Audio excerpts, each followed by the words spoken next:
कल के लेक्चर में हमने आपको एक ही चीज निकालनी सिखाई थी। बताओ क्या? केवल एक चीज, एवरेज वैल्यू। कोई भी कैसा भी करंट हो उसकी एवरेज वैल्यू निकालनी सीखी। और उसमें एक हमने समझा फिजिकल मीनिंग, लेकिन ज्यादा इंपॉर्टेंट जो सही लगा हमें वो था मैथमेटिकल मीनिंग, जिससे डायरेक्ट आ जाती थी। उसमें कई चीजें हमने सीखी कि भाई कब वो जीरो होता है, कब नॉन जीरो होता है, स्मॉल टाइम इंटरवल में कैसे निकालते हैं और लार्ज टाइम इंटरवल में कैसे निकालते हैं। अगर लार्ज टाइम इंटरवल दिया हो तब तो उसे मान लेते हैं कि वो integral multiple of time period है और कितना होगा, जीरो होगा।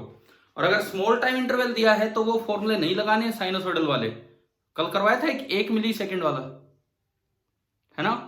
ठीक है। अब एवरेज वैल्यू पे मैं एक छोटा सा कॉन्सेप्ट, छोटी सी बात और पूछ के फिर मैं आगे बढ़ूंगा। मान लो एक कोई मैं सवाल ले रहा हूं कि जिसमें कोई अल्टरनेटिंग वोल्टेज है, जैसा अपने घर में जो वोल्टेज आती है वो इस तरह की होती है।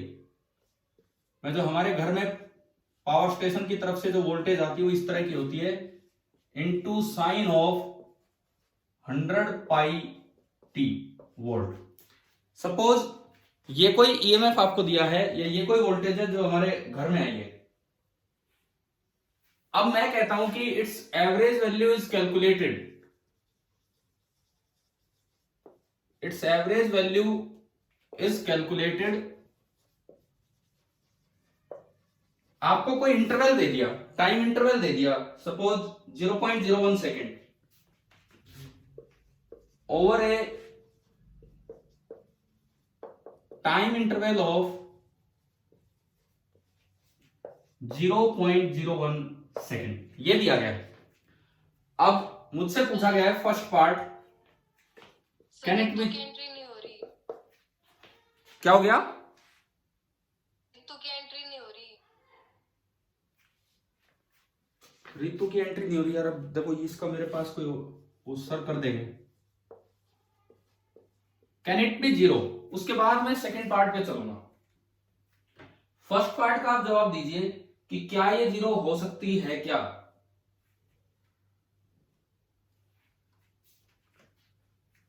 फर्स्ट पार्ट का आंसर आप दीजिए कि क्या ये जीरो हो सकती है क्या?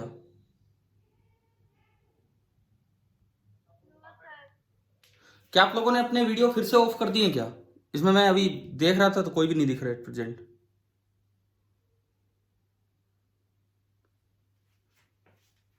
अच्छा देखो भाई, इधर सुनो, वीडियो एटलीस्ट ऑन रखो आज की क्लास के लिए, ताकि मैं कुछ समझ पाऊं इन चीजों को। आप इधर देखिए, इसका जवाब मैंने पूछा और एक आंसर आ चुका है, नो सर। फिर दोबारा से ध्यान से पढ़ो। कल जैसे किसी बच्चे का मैसेज भी आया था कि बोले सर थोड़ा अजीब चैप्टर है। थोड़ा अजीब चैप्टर नहीं है, थोड़ा अच्छा चैप्टर है ये, पीछे के चैप्टर से अच्छा चैप्टर है, तो इसको ढंग से पढ़िए। और बड़ा इंटरेस्टिंग चैप्टर है। अभी तो सर्किट पार्ट, जैसे बहुत से बच्चे क्या करते हैं, खाली सर्किट पार्ट पढ़ के चले जाते हैं। एसी सर्किट हमारा सिलेबस नहीं है, कंप्लीट एसी हमारा सिलेबस है। तो सर्किट पार्ट पे भी हम चलेंगे, लेकिन पहले एसी की कुछ और चीजें जान लें जो जरूरी हैं। तो सबसे पहली चीज, कैन इट बी जीरो? इसका जवाब दो सोच समझ के आप लोग।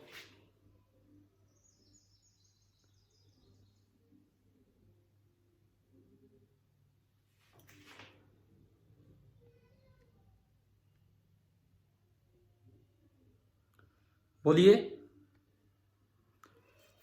अच्छा ज्योति बताओ, आप बताओ, आप ही बताओ, क्या ये जीरो हो सकता है कि नहीं? एक बार इस पे ध्यान दो। इन्होंने टाइम इंटरवल नहीं बताया कौन सा है, कुछ भी टाइम इंटरवल दे दिया। देखिए सॉल्यूशन हम स्टार्ट करें। आप अगर टाइम के साथ इसका ग्राफ बनवाएं इस ईएमएफ का, तो यूं बताओ ज्योति, क्या ये जीरो से स्टार्ट हो रहा है? क्या ये जीरो से स्टार्ट हो रहा है, ऊपर नीचे कहीं से स्टार्ट हो रहा है? फेज देख के बताओ, फेज। साइन के आगे ये तो है ओमेगा और ये है टी। अगर केवल साइन ओमेगा टी होता है ज्योति, तो कहां से स्टार्ट होता है ग्राफ?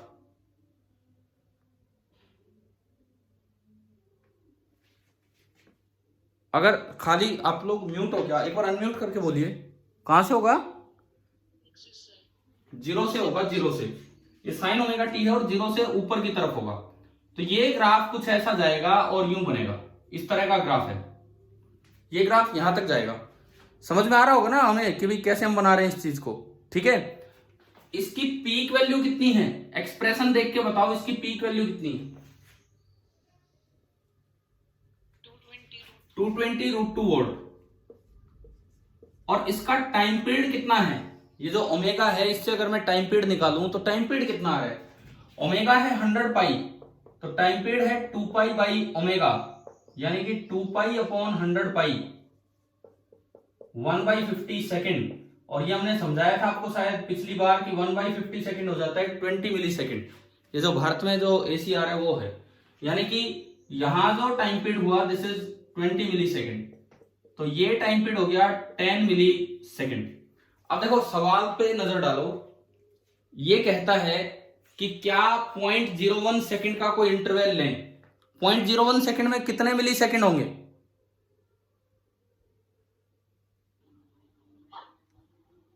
0.01 सेकेंड में कितने मिली सेकेंड होंगे,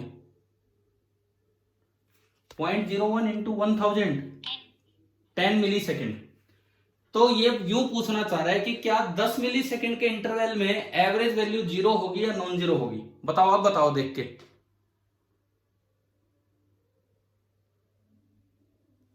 अब जवाब दीजिए यहां से देख के। देखो क्या होगी, 0 या नॉन जीरो। ये 0 है, ये 10 मिली सेकेंड है। इस दौरान हमेशा ये ग्राफ पॉजिटिव रहा है। अगर कोई चीज लगातार पॉजिटिव रही हो तो क्या उसकी एवरेज वैल्यू 0 होगी, बताएं। नहीं होगी। लेकिन इस सवाल पे अगर हम ध्यान दें, इन्होंने ये नहीं बोला कि स्टार्टिंग के 0.01 सेकेंड है, इसने लिखा है it's average value is calculated over a time interval of 0.01 second. और यहां लिखा हुआ है कैन इट बी 0, मतलब क्या कोई भी केस पॉसिबल है कि ये 0 हो। बिल्कुल पॉसिबल है भाई। ये टाइम है आपका 10 मिली सेकेंड, ये टाइम है आपका 10 मिली सेकेंड। तो आप यहां से 5 मिली सेकेंड इधर ले लो और 5 मिली सेकेंड इधर ले लो। एक ऐसा 10 मिली सेकेंड का इंटरवल ले लो, यहां से लेके यहां तक, ये जो टाइम है ये भी तो आपका 10 मिली सेकेंड होगा। अब बताओ क्या इस इंटरवल में एवरेज वैल्यू 0 है कि नहीं है, इस इंटरवल में है ना, क्योंकि जितना पॉजिटिव है उतना ही नेगेटिव है। तो इस इंटरवल में जो एवरेज वैल्यू है वो आपकी 0 हो जाएगी। तो अगर ये इस तरह से है ना, कैन इट बी 0, तो इसका मतलब बिल्कुल पॉसिबल है। और अगर आपसे पूछ लिया जाए सेकेंड पार्ट, मैं इसमें लिखूं कि ये value 220 √2 440 √2 pi, can it be 440 √2 by pi volt. क्या ये वैल्यू इतनी हो सकती है। ये थोड़ा अलग तरह का सवाल दे दिया कि आपको एक इंटरवल दे दिया, अब पूछ रहा है कि क्या इस इतने इंटरवल में वैल्यू 0 हो सकती है। तो हमने 0 के अकॉर्डिंग अपना ये टाइम सेट कर लिया। अब पूछ रहा है क्या इतना हो सकता है। देखो अगर मैं ये 10 मिली सेकेंड शुरू वाला ले लूं, अगर मैं ये 10 मिली सेकेंड शुरू वाला ले लूं, ये यहां से लेके यहां तक, इस दौरान एक साइनोसॉइडल कर्व गई है। और एक हाफ साइकिल में साइनोसॉइडल की एवरेज वैल्यू का क्या फॉर्मूला हमने पढ़ा था कल तक, जो कल ही निकाला था 0.6 ना, उसको छोड़ो, पाई में बोलो, बिकॉज ये ऑप्शन पाई में दे रहा है कि भाई ये हो सकता है कि नहीं। Im/π/2। हाँ, यहां वोल्टेज की बात हो रही है, तो Vm अपॉन π/2। अब Vm क्वेश्चन में दिया है 220 इंटू √2, तो Vm तो आपका हो गया 220 इंटू √2 डिवाइडेड बाई π/2, और 2 ऊपर गया तो ये बन गया 440 √2 बाई पाई। क्या मैंने इस सवाल में यही वैल्यू लिखी है आपके सामने, ठीक है। तो मतलब जो एमसीक्यूज आए उनमें थोड़ा ध्यान से स्टेटमेंट्स पढ़नी है। कई बार हमें एज्यूम करना होगा शुरू का इंटरवल है, लेकिन इस तरह के कैन में इस तरह की बातें हैं तो आप कुछ भी सोच सकते हो जहां पे ये चीज गलत हो रही हो, ये इंटरवल ना बने। चलो एवरेज वैल्यू वाली बातें तो अब क्लियर होगी होंगी ढंग से। हाँ भाई, क्लियर है सभी को एवरेज कॉन्सेप्ट क्या है, ठीक है। अब हम चलते हैं नेक्स्ट कॉन्सेप्ट पे। देखो आज एसी की तीसरी क्लास है, आज एसी की थर्ड क्लास है। आपके बिल्कुल दिमाग में होना चाहिए क्या चल रहा है। पहली क्लास हमने एडवांटेज ऑफ एसी बताया और उसमें मेनली ट्रांसमिशन सिस्टम बताया। दूसरी क्लास एवरेज वैल्यू, तीसरी क्लास आरएमएस वैल्यू, चौथी क्लास ट्रांसफॉर्मर, क्योंकि वो यूज कर चुके हम वहां पे, एंड देन स्टार्ट होंगे आपके एसी सर्किट वाला पार्ट। उसके बाद ट्रांसफॉर्मर एक बहुत इंपॉर्टेंट टॉपिक है,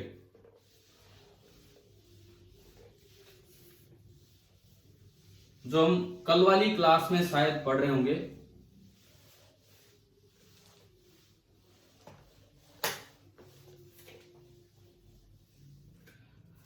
अभी हम अगले कॉन्सेप्ट पे चलते हैं हमारा। तो जैसे आपने आरएमएस नाम सुना ही होगा पीछे +1 में भी, तो अगली चीज है रूट मीन स्क्वायर वैल्यू, या इसी को बोल देते हैं इफेक्टिव वैल्यू,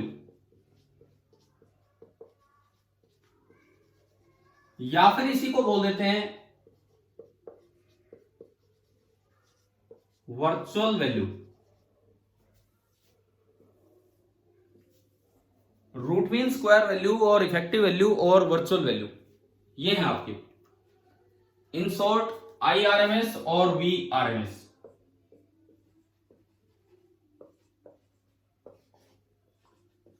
देखो, अगर हम फिजिक्स या मैथमेटिक्स पे सिंपली ना जाएं और केवल एक वर्ड पे जाएं कि RMS, तो इसका क्या मतलब है RMS का। जैसे कोई सवाल आ जाए बिना इसकी डिटेल में गए कि आपको ना ये दिखा रखा है कि विद टाइम एक करंट बार बार ऐसे चेंज हो रहे हैं, जैसे कुछ दूरी तक ये था 1, उसके बाद ये नीचे गया और ये हो गया 2, -2, ये बराबर इंटरवल में ले रहा हूं। अगले कुछ समय तक ये ऊपर गया, ये अलग तरह का एसी है, एसी है, बार बार इसकी डायरेक्शन चेंज हो रही है, कभी पॉजिटिव कभी नेगेटिव, एसी तो है। और ये वैल्यू होगी 3। ये जो करंट है, ये करंट आपका एम्पियर में चल रहा है, करंट एम्पियर में है। Then next value this is -1। इस तरह का ये एसी आपको दिया गया है, और यहां पे 1, 2, 3 एंड 4 ये टाइम सेकंड में है। अब आपसे पूछा जाए कि find IRMS from t = 0 to t = 4 second, कैसे निकाले बताओ। कोई साइनोसॉइडल कर्व नहीं है, एसी जरूर है, अल्टरनेटिंग करंट जरूर है, क्योंकि ये कभी ये पॉजिटिव हो रहा है और कभी ये नेगेटिव हो रहा है। तो आप इसमें ये बताओ कि हम RMS वैल्यू कैसे निकालें।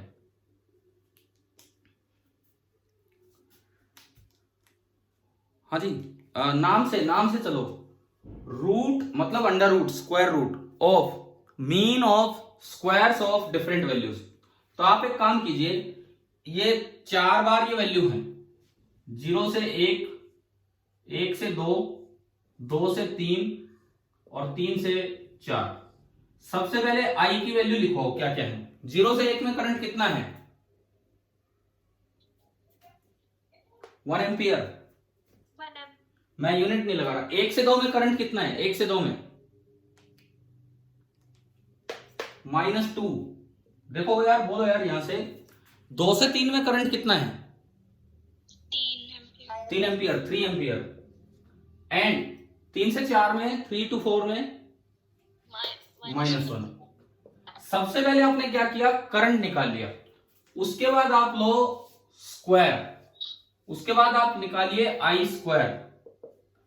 1 का स्क्वायर 1, -2 का स्क्वायर 4, 3 का स्क्वायर 9 एंड -1 का स्क्वायर 1। आया ना समझ में? आपने स्क्वायर निकाला। उसके बाद मीन का मतलब है अर्थमेटिक मीन, सबको जोड़ के जितने उतने से डिवाइड कर दो। तो यहां मैं निकालू मीन, ये मीन का सिंबल मतलब average value of I square. तो जितने भी थे 1 + 4 + 9 + 1 एंड डिवाइडेड बाई 4, 9 और 4 13 और 2 15, तो ये आ गया 15/4। आया ना समझ में यहां तक? अब बताओ लास्ट स्टेप क्या करना है? √15/2। हाँ, रूट आखिरी स्टेप है रूट। तो IRMS आपका आ गया, IRMS is root of average of I square, और ये आ गया √15/4 एम्पियर। 4 से बाहर 2 चला जाएगा। तो ये तो एक बेसिक सी बात है कि RMS का मतलब क्या होता है। मतलब जरूरी थोड़ी कि एग्जाम में साइनोसॉइडल ही ग्राफ आए, आप फॉर्मूले ही लगा पाए हमेशा, ऐसे भी तो आ सकते हैं, तो वहां भी तो आपको करना आना चाहिए। पहले बताओ ये आया यहां तक समझ में, आरएमएस क्या है? ठीक है, अब हम चलें तो इसकी physical definition then mathematical definition, उसी तरीके से हम शुरुआत करते हैं जैसे हम एवरेज में पढ़ते थे।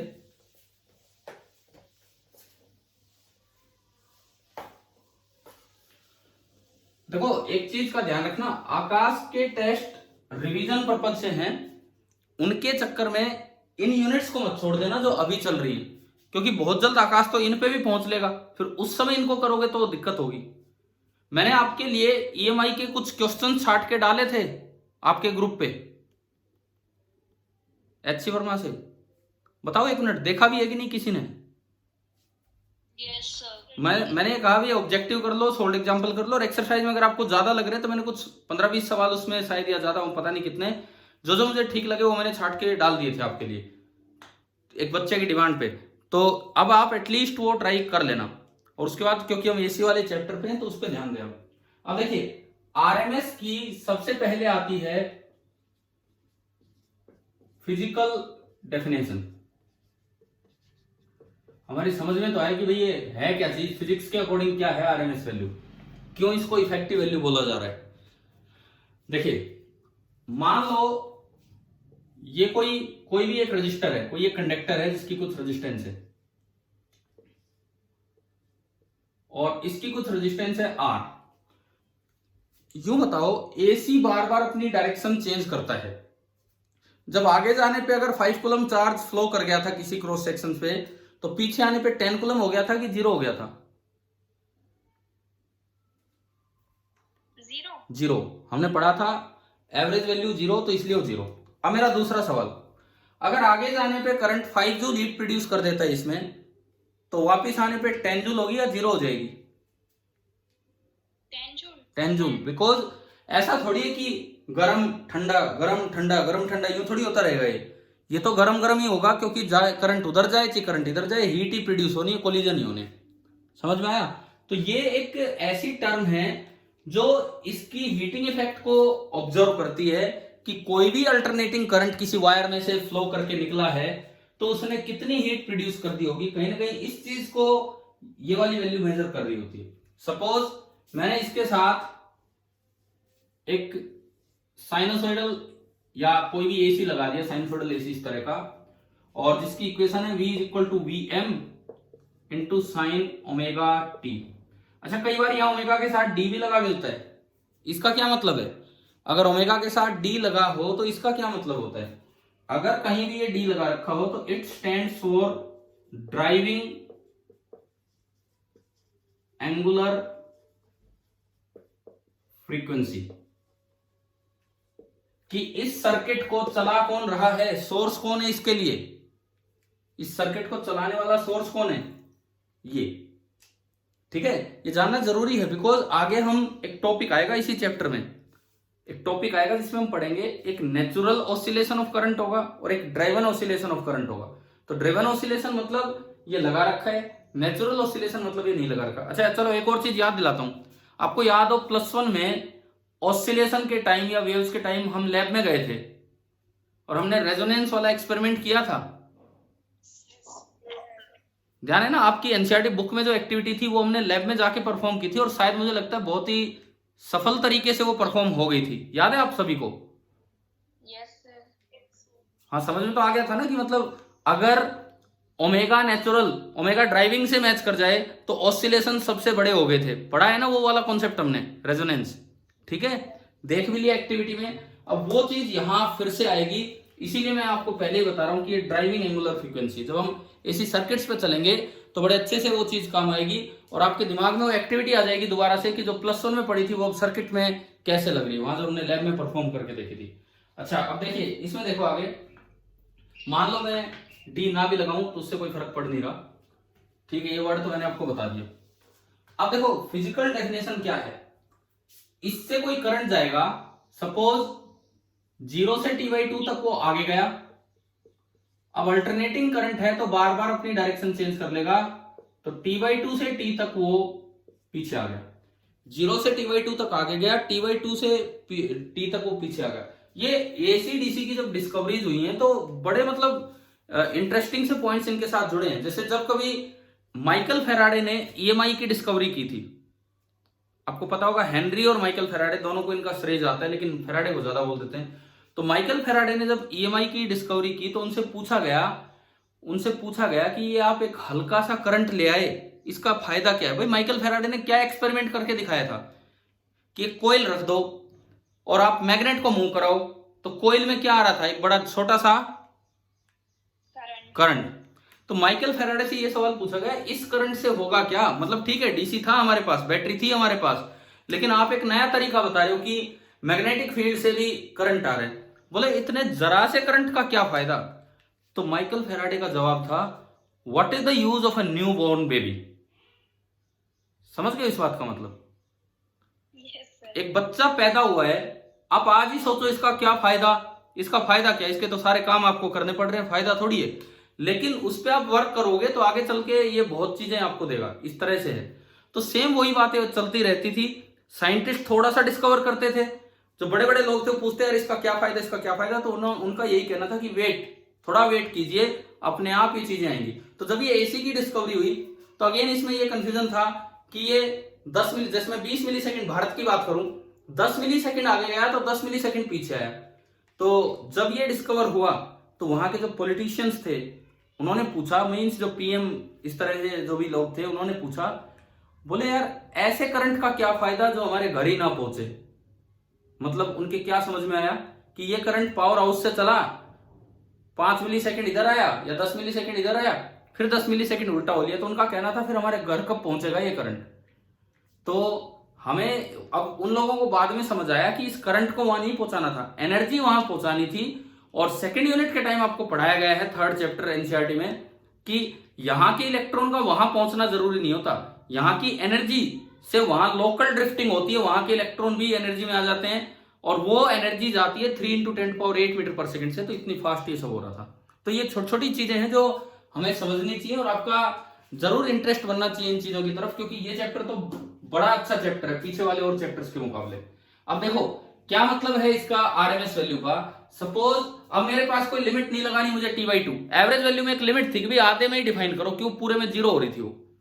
आप T टाइम तक चलने दो, R इसका रेजिस्टेंस है, कुछ हीट जनरेट होगी, लेट मान लो जो करंट फ्लो कर रहा है इसकी वजह से वो हमने बोल दिया Im sin omega t, and जो हीट जनरेट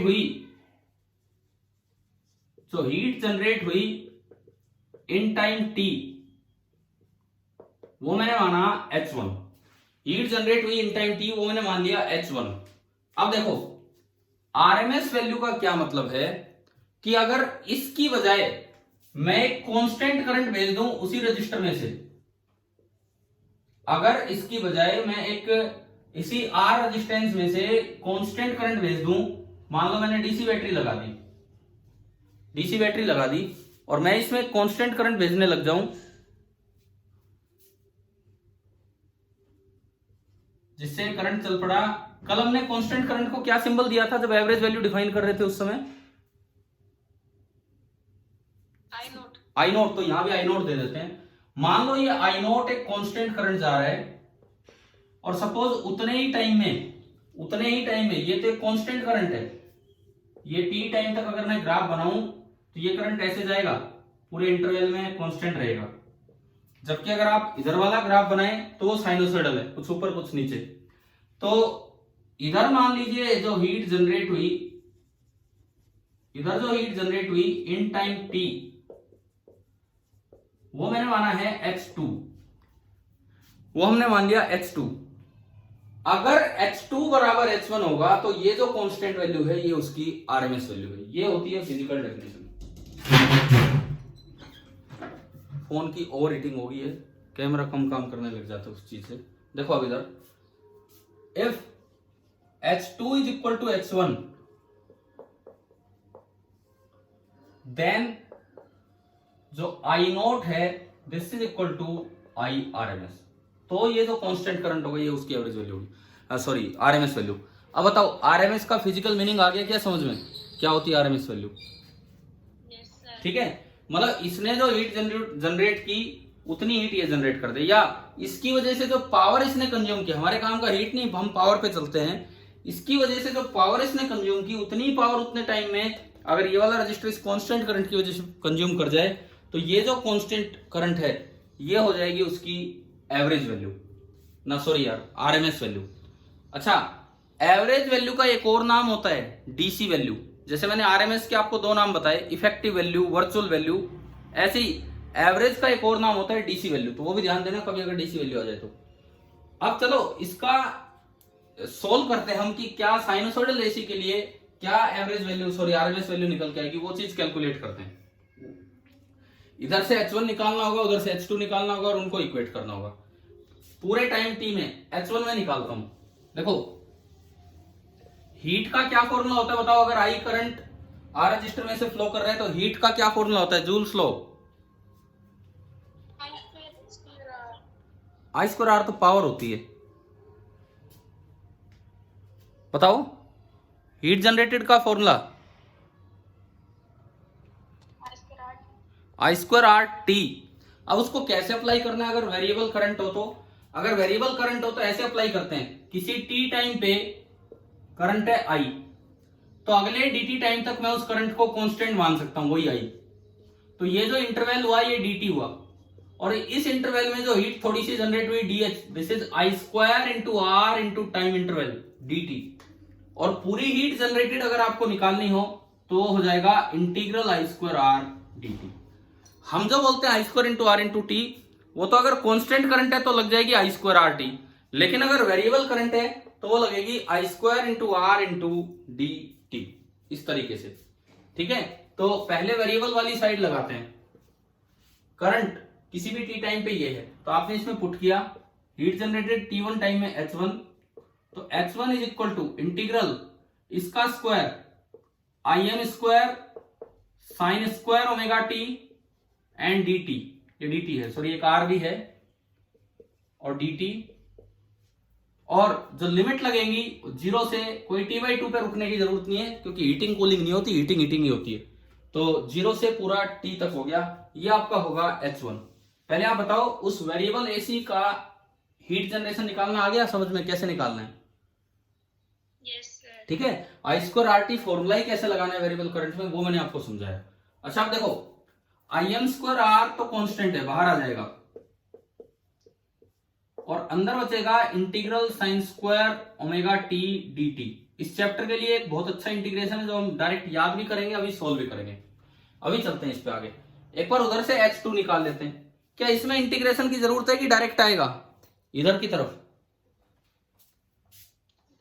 इसमें हाँ करंट कांस्टेंट है, I is equal to I naught, current constant है तो डायरेक्टली ही ये करंट दिखेगा। और कितना होगा देखिए H2 I की वैल्यू आई नोट स्क्वायर इंटू रेजिस्टेंस वही है और टाइम पूरा t, तो ये तो एक बार में ही इक्वेशन बन गई, ये हमने देख लिया। अब H1 इसको कैसे सोल्व करें, sign square omega T integration कैसे सोल्व होता है सुनिए, तरीका सुनिए। हम एक फॉर्मूला पढ़ते हैं मैथ्स में, cos 2 theta is equal to cos square theta minus sine square theta. Sine square को 1 माइनस कोस स्क्वायर लिखोगे तो ये भी बन जाता है 2 कोस स्क्वायर थीटा माइनस 1, और कोस स्क्वायर को 1 माइनस साइन स्क्वायर लिखोगे तो ये भी बन जाता है 1 माइनस 2 साइन स्क्वायर थीटा। हाँ जी, ये फॉर्मूला पढ़ा हुआ है ना आपने मैथमेटिकल टूल्स के समय? Yes sir. तो यहां से साइन स्क्वायर थीटा कितना आया, अगर मैं उसको देखूं, देखो ये इधर है cos 2 theta, 2 sign square theta को इधर उधर उठा ले जाओ तो ये हो गया 1 minus cos 2 theta and divide by ये 2 नीचे आ जाएगा जो साइन स्क्वायर थीटा के था। ये वाला फॉर्मूला आ गया समझ में? ठीक है, this is 1/2 minus 1/2 into cos of 2 theta. तो अगर मैं साइन स्क्वायर ओमेगा टी की बात करूं, साइन स्क्वायर ओमेगा टी, तो ये कितना होगा 1/2 minus 1/2 into cos of double angle, और डबल एंगल आपका हो जाएगा 2 ओमेगा टी। आपने क्या किया, स्क्वायर हटा के से लीनियर टर्म बना दी। लीनियर टर्म बनाने से इंटीग्रेशन थोड़ा आसान हो जाएगा। देखते हैं, मैं इसी को बढ़ा रहा हूं, इसको मिटा के देखिए अब अगर मैं H1 निकालूं, इसको पूरा कैलकुलेट करूं H1 को, तो ये im स्क्वायर आर बाहर आया, साइन स्क्वायर की जगह आपने ये रख दिया 1/2 minus 1/2 cos 2 omega T and पूरे के साथ है dt। बताओ क्लियर हो गया ये वाला स्टेप कैसे किया हमने?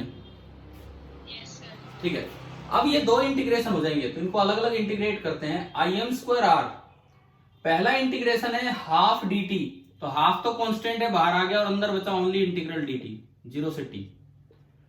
दूसरा इंटीग्रेशन है हाफ तो कांस्टेंट बाहर आ गया और अंदर बचा cos of 2 omega T dt। Power हट गई स्क्वायर वाली तो इसलिए इसको सोल्व कर पाना पॉसिबल है। अब देखो इसकी वैल्यू क्या आएगी वो हम समझे। This is equal to im square R half integral dt t और लिमिट 0 से t माइनस हाफ कोस का इंटीग्रेशन क्या होता है? Sine. प्लस का साइन, तो ये बनेगा साइन 2 ओमेगा टी। लेकिन एक और चीज, ये t के रेस्पेक्ट में इंटीग्रेशन है तो t के साथ जो एक्स्ट्रा नंबर मल्टीप्लाई हो रहा है, जो भी चीज फैक्टर मल्टीप्लाई हो रहा है उससे आपको डिवाइड करना पड़ेगा। तो बताओ किससे डिवाइड करें इसको? किससे? Omega. 2 ओमेगा। ओमेगा नहीं, t के साथ पूरा 2 ओमेगा है और लिमिट 0 से t। ठीक है भाई, आया यहां तक समझ में? Yes, sir. ठीक है, im स्क्वायर आर बाहर आया, im स्क्वायर आर तो बाहर आ गया और अंदर जो चल रहा है ये तो एक अलग ही चीज है, इसको तो पढ़ा रहे दो अलग से। इसको देखते हैं, half upper limit t minus lower limit 0 minus half और नीचे 4 ओमेगा बन गया 4 ओमेगा। अपर लिमिट पुट करेंगे तो sine of 2 omega capital T minus lower limit put करेंगे तो 0। बताओ भाई ये वाला स्टेप भी शायद क्लियर हो गया होगा। ठीक है, Yes, sir. अब अगर मैं ओमेगा को रख दूं 2 pi by T, 2 pi by T रखते ही बताओ साइन के आगे क्या बन गया? Sine 2 pi. ना, देख के बताओ ध्यान से। 2 पाई बाई टी रखते ही साइन के आगे क्या बना? Sine 4 pi. साइन 4 पाई। अब देखो साइन 0 कितना होता है? 0. 0। एक पूरा चक्कर लगाया, साइन 2 पाई 0, साइन 4 पाई 0, साइन 6 पाई 0, ये जितने भी राउंड होंगे वो सारे 0 पे जाएंगे। तो ये भी 0 क्योंकि ये 4 पाई बन रहा है तो साइन 4 पाई 0 एंड साइन 0 भी 0, तो 0 माइनस 0 0, 0 इंटू समथिंग 0, तो ये तो पूरा खत्म ही हो गया। इसका मतलब ये आपका आया im स्क्वायर आर और केवल बाहर क्या बचा? t by 2। क्या आ गया क्या यहां तक समझ में? ठीक है, अब देखो इस चीज को बार बार करने की बजाय आप एक फॉर्मूला ही याद कर लो इस चैप्टर के लिए, एक इंटीग्रेशन का एक डायरेक्ट फॉर्मूला। क्या हमारा ये इंटीग्रेशन बना था hm is equal to im square sine square omega T R D T और लिमिट थी 0 से t। हमने im स्क्वायर आर तो बाहर निकाल लिया और अंदर बचा sign square omega T D T और उसकी लिमिट थी 0 से t। अब देखो इसका आंसर क्या है, इससे कंपेयर करो, इस आगे वाले का आंसर क्या है इंटीग्रेशन का? बताओ, मैंने अभी कैलकुलेट किया, ये जो आगे वाली टर्म है इसका आंसर क्या निकल के आया है? t by 2। तो इस चैप्टर के लिए आप ये चीज याद कर लें, कई बार जरूरत पड़ेगी कि sign square omega T D T 0 से t जहां भी सोल्व करना होगा उसकी वैल्यू क्या निकल के आएगी? t बाई 2, है ना? ये याद रखना ताकि हम डायरेक्ट पुट कर सके। तो चलो भाई, ये आपका निकला h1 और वो है h2। अगर आई नॉट आरएमएस वैल्यू है तो वो h1 और h2 दोनों क्या होने चाहिए? इक्वल। Equal. ठीक है, तो हमने इस चीज का यूज किया, if I naught is I RMS then h1 is equal to h2। आपने इन दोनों को इक्वेट किया, h1 निकल के आया im square R into T by 2 is equal to h2 I naught square R into T. R T से R T गया और यहां से आई नॉट कितना आ गया?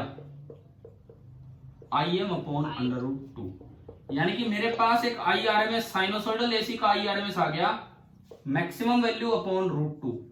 1/√2 आपको याद होगा 0.7, √2 से ऊपर नीचे मल्टीप्लाई कर लो तो ये आपका बन गया 0.7 टाइम्स IM। सिमिलरली VRMS भी कहीं जरूरत पड़े साइनोसॉइडल AC का तो बन जाएगा VM अपॉन √2, यानी कि 0.7 इंटू VM। हाँ जी भाई बताओ, क्या यहां तक क्लियर हुआ ये कॉन्सेप्ट? Yes, sir. ठीक है, अब सुनो, जो हमारे AC वोल्टमीटर होते हैं, हमने जो पीछे पढ़ा वो था moving coil galvanometer. Moving coil galvanometer से ही बनाए वोल्टमीटर और एमीटर।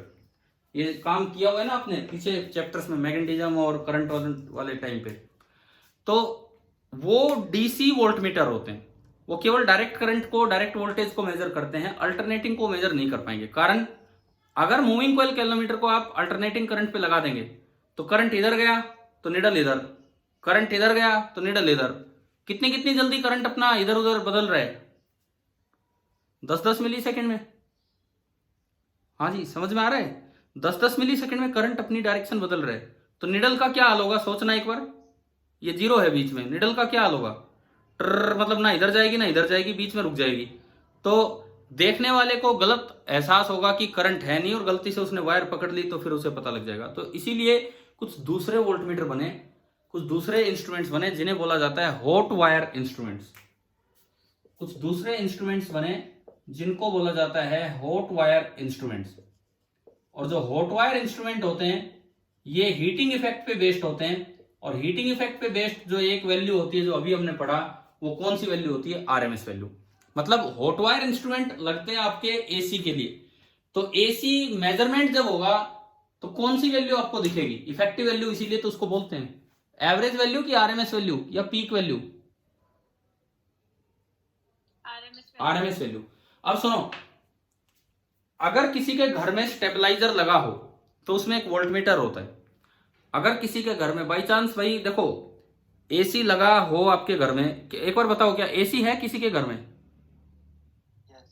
तो क्या उसके साथ कोई स्टेबलाइजर है घर में, मतलब कहीं ना कहीं उसमें कोई रीडिंग आती होगी कहीं, अगर दिखता हो कितने वोल्ट चल रहा है?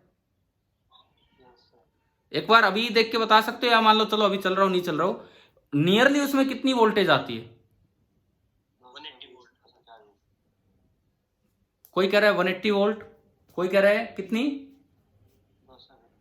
200 के करीब। भाई 180 वोल्ट वाले आप क्या किसी रिमोट एरिया में रहते हो क्या? क्योंकि ऐसा है कि अगर बहुत दूर, रिमोट एरिया का मतलब ये नहीं कि आप आसाम में चले गए उधर चले गए कहीं, मैं कह रहा हूं रिमोट एरिया का मतलब है कि पावर सप्लाई से या ट्रांसफार्मर से बहुत दूर हो तो बात, इस तरह से मैं कह रहा हूं। तो ज्यादा दूर हो जाते हैं तो थोड़ी सी, जैसे ट्रांसफार्मर बहुत दूर है घर से तो थोड़ी सप्लाई कम हो जाती है, नहीं तो नियरली ऑन एन एवरेज जो RMS वैल्यू जो बोली जाती है 220 वोल्ट बोलते हैं हम। घर में भाई कितनी सप्लाई आती है, हम क्या बोलते हैं आज तक, 220 वोल्ट। वो 220 वोल्ट दरअसल उसकी RMS वैल्यू है, और आपके वोल्टमीटर वही रीड करते हैं। हमारे घर में आने वाली वोल्टेज का मैग्नीट्यूड फिक्स नहीं होता, वो चेंज होता रहता है, फ्रीक्वेंसी फिक्स होती है। इंडिया में जहां भी बिजली बनाई जा रही है फ्रीक्वेंसी फिक्स है। कितनी है फ्रीक्वेंसी? 50 हर्ट्ज। हाँ, लेकिन वोल्टेज कम ज्यादा होती रहती है। डिम लाइट या बहुत तेज लाइट आ गई, कभी सुना है, पता नहीं ये वर्ड आपने सुना कि नहीं, पहले हम सुनते थे फेस टू फेस लाइट आ गई, इस तरह से बोलते थे, फेस टू फेस लाइट आ गई। ये वर्ड कभी सुना है क्या आपने? Yes sir. सच में बताना, झूठ मत बोलना। क्या ऐसा कहीं आसपास सुना है कि भाई फेस टू फेस लाइट आ गई है और बहुत कुछ चीजें? तो सुनो, वो फेस टू फेस नहीं होता, वो फेज टू फेज होता है। मतलब ये 3 फेज सप्लाई होती है, तो हमारे घर में सिंगल फेज आ रहा होता है। कई बार क्या होता है 2 फेज मिलके आ जाते हैं, कुछ इस तरह का गड़बड़ हो जाती है, तो वो फेस टू फेज सप्लाई हो जाती है। और हम बोलता रहते थे कि थोड़ा से थोड़ा, फेस टू फेस थोड़ी होता है, फेस टू फेज होता है वो। तो चलो ठीक है जो भी है, लेकिन आजकल तो फिर भी थोड़ा कंट्रोल है। पहले क्या होता था, ऐसी लाइट आती, वो लट्टू से लगे रहते थे घर में, किसी के घर के 2 गए, किसी के घर के 3 गए, ये चलता ही रहता था। अब तो फिर भी थोड़ा कंट्रोल में है चीजें। तो ये जो भी रीडिंग मेजर करता है, जो भी वोल्टमीटर मेजर करता है, वो आपकी RMS वैल्यू मेजर करता है, इफेक्टिव वैल्यू मेजर करता है। ठीक है, अब सवाल आ जाए, चलो RMS का मतलब तो समझ में आ गया, साथ ही साथ हमें साइनोसॉइडल के लिए ये भी पता लग गया बाई √2। कल पढ़ा था कि एवरेज वैल्यू होता है बाई π/2, हाफ साइकिल पे। इसमें हाफ साइकिल का कोई चक्कर ही नहीं है, इसमें चाहे फुल साइकिल हो चाहे कुछ हो, ये बाई √2। अब बात करते हैं इसकी मैथमेटिकल डेफिनेशन क्या बनेगी। एक बार मैं उस पे हूं, क्योंकि बार बार क्वेश्चन में ये H1 H2 निकालते नहीं घूमेंगे हम। हमें तो कोई एक्सप्रेशन दे दिया, जैसे कल कर रहे थे उसमें I बराबर I0 इंटू e⁻t/2, इस तरह से कुछ भी। तो आरएमएस की मैथमेटिकल डेफिनेशन क्या बनती है, आरएमएस की मैथमेटिकल डेफिनेशन क्या बनती है? देखो, let I be a function of time. AC है तो ये बार बार चेंज हो रहा होगा। हमने माना करंट एक फंक्शन है टाइम का। सबसे पहले आप निकाल लो स्क्वायर, स्क्वायर का मतलब आप आई स्क्वायर कर लो। उसके बाद आप लो उसका मीन, मीन मतलब जैसे कल एवरेज निकाला था, आपको अगर याद हो कल हमने एवरेज ऐसे निकाला था, integral I D T upon integral D T. बताओ ये एवरेज निकाला था कि नहीं कल? Yes, sir. Yes, sir. तो इंटीग्रल आई डी टी, वो आई की जगह स्क्वायर का एवरेज निकालना है, तो I square D T upon integral D T. और ये आज पूरी साइकिल पे है 0 से t, कोई हाफ साइकिल का चक्कर ही नहीं। इसके बाद इसका कर देना है रूट। रूट का मतलब है पूरे की power half. Integral I square D T upon integral D T 0 से t 0 से t। तो भाई ये कंप्लीट डेफिनेशन है, मैथमेटिकल डेफिनेशन आरएमएस वैल्यू की। तो आप ये याद रखें, हम सुने 3 बातें। अगर आई दिया है as a function of time, आपसे पूछा गया है एवरेज वैल्यू, तो हाफ साइकिल पे निकालनी है। उसका फॉर्मूला होगा integral I D T upon integral D T 0 से t/2 और 0 से t/2। क्लियर ये चीज? पहला पॉइंट। दूसरा पॉइंट, पहले तो मैंने बताई एवरेज वैल्यू। दूसरा पॉइंट, अब आपसे पूछ ली गई mean square value, MS value, mean square value. तो जो आई मीन स्क्वायर होगा वो यही होगा यहां तक, मीन स्क्वायर मतलब integral I square D T upon integral D T. और इसमें कोई हाफ साइकिल पे जाने की जरूरत नहीं, क्योंकि स्क्वायर हमेशा पॉजिटिव होता है 0 से t। अगर आपसे पूछ ली जाए आरएमएस वैल्यू, तो आई आरएमएस क्या बनेगा? जो भी मीन स्क्वायर वैल्यू आपने लिखी, अंडर रूट। हाँ, इसका अंडर रूट कर दीजिए, इसकी पावर हाफ कर दीजिए।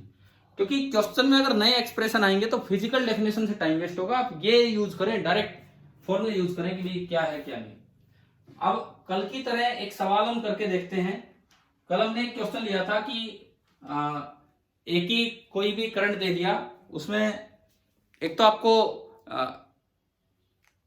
लार्ज टाइम पीरियड पे बताना था, एक 1 मिली सेकेंड पे बताना था, और एक हाफ साइकिल पे बताना था। तो उस तरह से ही मैं एक करंट लेता हूं। देखो,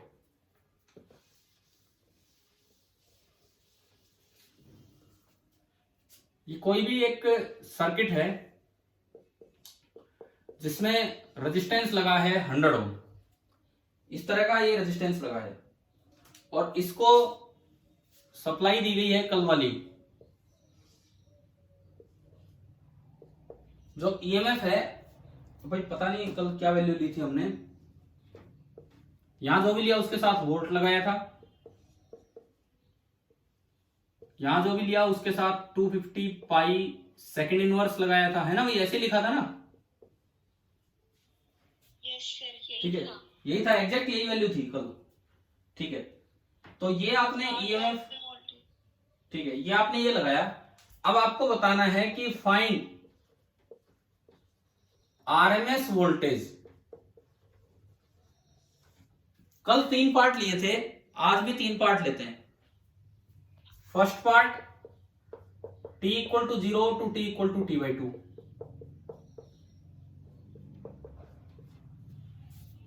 second part over a large period.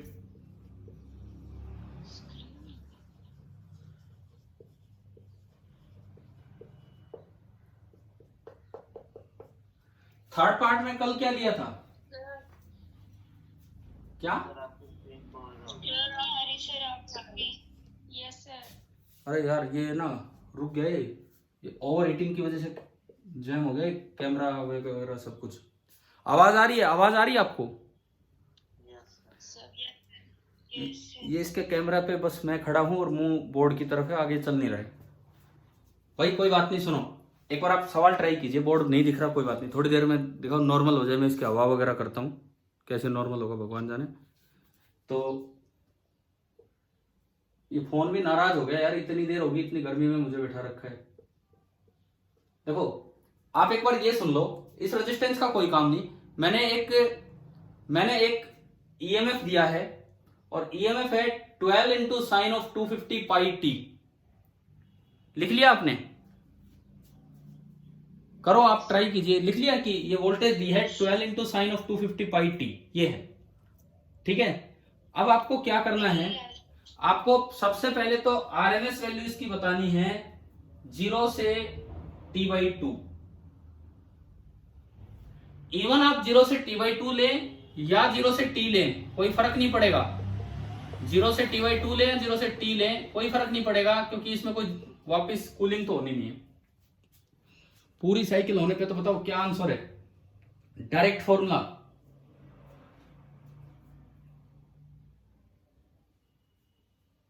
हाँ जी बोलो, direct formula.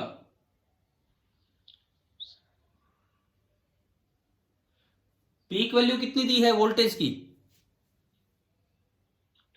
12 volt. Sinusoidal voltage है, पूरी हाफ साइकिल या फुल साइकिल की बात कर रहा है, कोई यूं तो है नहीं कि छोटे से टाइम की बात कर रहा है।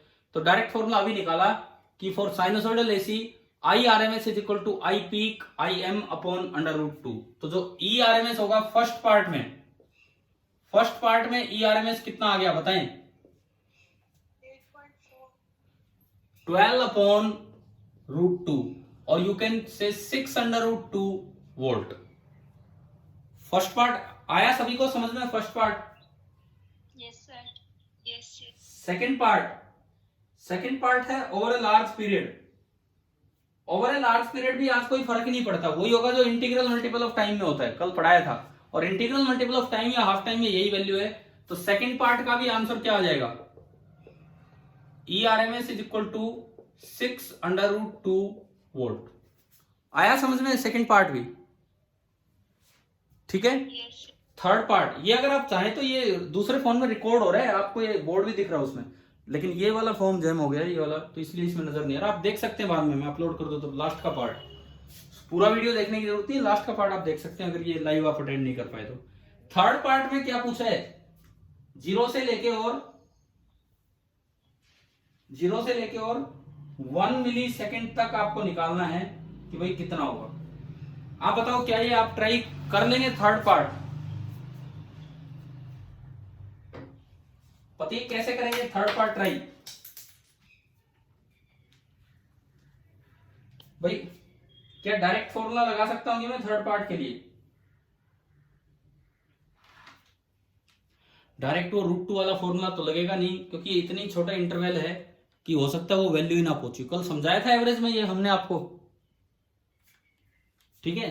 थर्ड पार्ट में क्या करना है अब सुनिए, IRMS का जो फॉर्मूला है मैथमेटिकल डेफिनेशन वो आपको लगाना होगा।